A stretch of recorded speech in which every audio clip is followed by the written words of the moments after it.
This is the AJP PR7, and I believe this is as close as we can get to a street legal rally bike.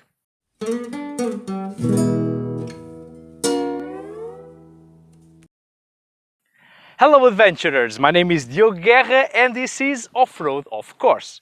Today we have here a very peculiar bike, built in a very peculiar way by a small Portuguese brand who is definitely thinking outside of the box. And I will say it straight away, I don't think this bike is for everyone, but it might just be the unicorn that some of you have been waiting for. This one right here is the 2020 model, there is already a 2021 version, so I will state all the updates on the description below. But before we talk about the bike itself, I want to address the elephant in the room. AJP, its Portuguese manufacturer. Despite being Portuguese myself, I have to ask why, with so many bikes in the market produced by established brands like Yamaha, Honda, Suzuki, KTM, why would anyone trust their money to a small Portuguese brand they never heard of? Well, after some investigation, I think I finally found why. It all began a few weeks ago when I created a simple poll asking PR7 owners around the world a few questions. The results I got were overwhelmingly positive in all fields: bike reliability, parts availability and relationship with the brand. Everyone seems to be quite happy except this one guy over here. I'm sorry, man. I only had 30 participants, so these results are statistically irrelevant and I just wasted your time. Nevertheless, they got me curious and I decided to investigate further. So I called AJP and I was able to talk to their head engineer. I also talked with their partners, Torque Racing, that amongst other things developed the fuel map for the PR7. I also mingled a little bit with the online community on Facebook and I searched the web for PR7 aftermarket parts. From what I could gather, I was led to believe that in fact it's easy to get help and support from AJP itself. The online community is also positive, helpful and growing strong. And judging by the variety of aftermarket parts I found, it seems that a lot of aftermarket brands are taking this bike seriously. So it seems that there is more to AJP and PR7 than meets the eye. When you look at the PR7, two things immediately stand out: the rally navigation tower and this screen right in the middle of it. Both these things are stock, not aftermarket modifications. The hydraulic clutch, stock. These mean-looking footrests, stock. Huge bash plate, stock. Also, Brembo brakes with steel braided brake lines, LED blinkers and taillight, USB and 12-volt socket, Hella rally lights, adjustable levers and pedals, absurdly huge suspensions, rear-mounted 17-liter tank, a powerful lithium battery, a soft rally seat, reinforced end guards. All of this stock and street legal. In fact, the only things here that are not stock is the Doma exhaust, this Enduristan tank bag and also the Pamir luggage rack. This might as well be the most high-performance, adventure-ready dual sport to ever leave a factory. And yet, there is more.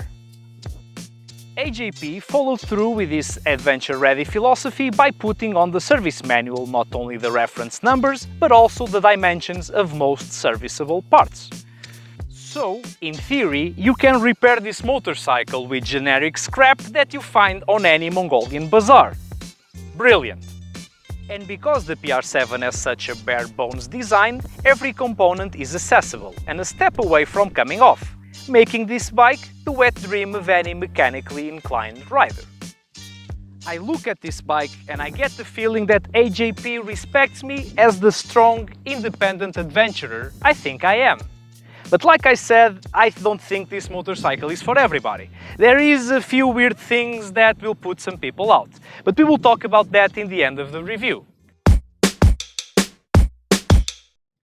This bike is incredibly capable off-road, as you can imagine.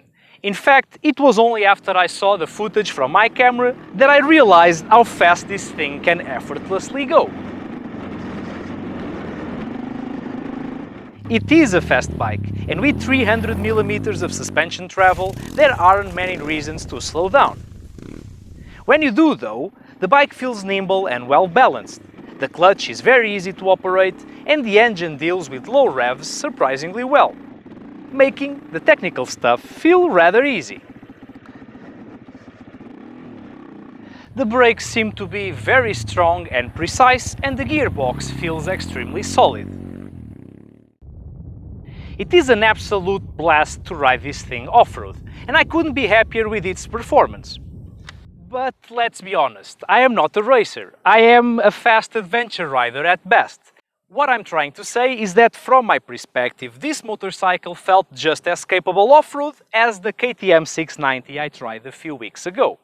But this is probably because I don't have enough skills to take these bikes to their limits and then say which one is best.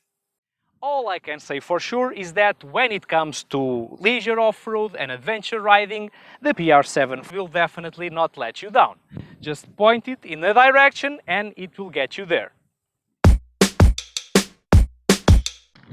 On the first day I got this bike from Kiko in Alentejo, I rode it on paved roads for 250 kilometers.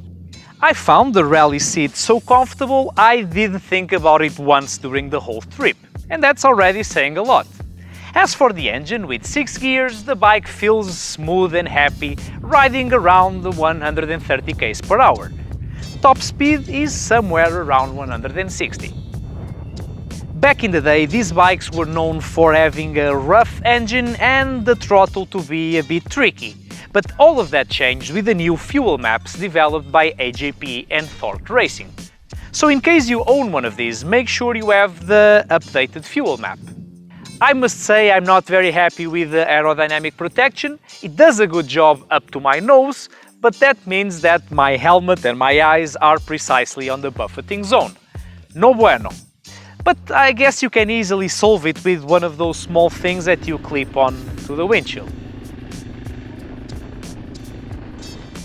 The front suspensions with 300 mm of travel are just too overkill for the road, so the bike will feel a bit wobbly during turns or at very high speeds, unless of course you set the suspensions for road use.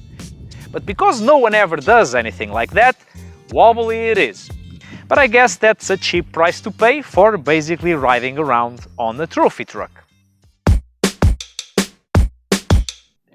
The fuel-injected, liquid-cooled, single-cylinder on this bike is not a 700cc, as you would assume, is not a 650 like it's written on the sticker, it is actually a 600cc engine from SWM. These engines are made in Italy in a factory built by Husqvarna that was later bought and updated by BMW, and I don't even know if these are good or bad things anymore. According to the manual, you should change the oil and the filters every 5,000 kilometers, which is perfectly fine. However, they also tell you to check the valves, and that feels short. I know a lot of people that have been using these motorcycles and they told me that when they check the valves, most of the times there is a necessity for any adjustments. So maybe you can slack on this 5,000 kilometer thing a little bit. I know I would. This bike has no ABS whatsoever, no traction control, no fancy pants riding modes and no electronic suspensions. It is the apex of the less is more concept, which I love. However, because of that, this bike, in order to be street legal, it's only homologated for the rider, not for the pillion. And for me that sounds a bit limiting. The AJP is a big bike with a considerable seat height. But because the bike is so slim and so lightweight, reaching the ground is not that hard or that necessary as you would think. If you are a shorter rider though, then you might want to consider buying a lowering kit. The screen I mentioned before isn't just some boring display with a limited set of functions like a computer on a primary school. It is actually a Samsung Galaxy tablet. Yeah, one that you connect to any Wi-Fi, you can download any app and use in any way you see fit. You can even use it for GPS navigation, of course, or as a digital roadbook. And you can remove it from the bike and take it home. It is the perfect travel companion. Pure genius. The only setback I found about using a normal tablet as a motorcycle display is that if you don't have proper touchscreen gloves or no gloves at all, it's a bit hard. It works, but it's a bit hard to use the tablet while riding. The wheels, as you would expect, are 21-inch and 18-inch, the usual and perfect. This thing here can take 17 liters, making you go for about 300 kilometers. The fuel cap, it's here in the front, which is great because it does not interfere with your luggage like on the KTM 690. However, it is a bit hard to fuel up without spilling fuel. The Sachs ZF suspensions are two-way adjustable in the front with 300 mm of travel, and on the back it's three-way adjustable with 280 mm. That's a whole lot of suspension, guys. Overall, I'm very pleased with the PR7, and I can't help to feel proud to have such a machine being built in my own country. Nevertheless, you guys remember when I told you that this bike is not for everybody? Well, let's talk about those things now. Sometimes may be good, sometimes may be shit. I know a lot of people that have been using and abusing the PR7 for years, and they feel pretty happy. However, I can't help to look at this bike and wonder if this high-performance machine will survive the test of time. You see, when you look at the PR7, you start to realize that most of its parts are generic aftermarket parts, and some of them came straight out of other motorcycles. This is not necessarily a bad thing. One could even say that it's a practical solution that makes repairing this motorcycle easy and cheaper.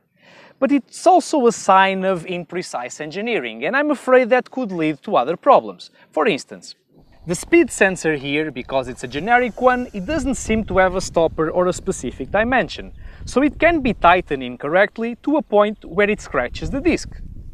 The brakes work really well, but this situation here, it's a bit strange.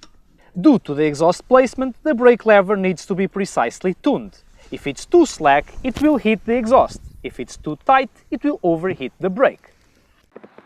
I think the disc is hot.